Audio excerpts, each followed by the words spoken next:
جامع ترمذی حدیث نمبر 2083۔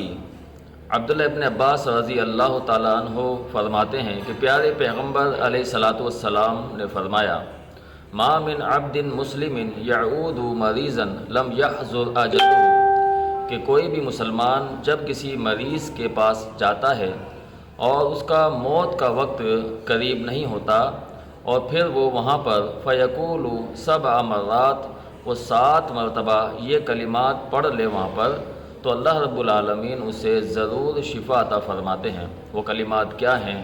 فرمایا، اسأل اللہ العظیم رب العرش العظیم ان یشفیکا۔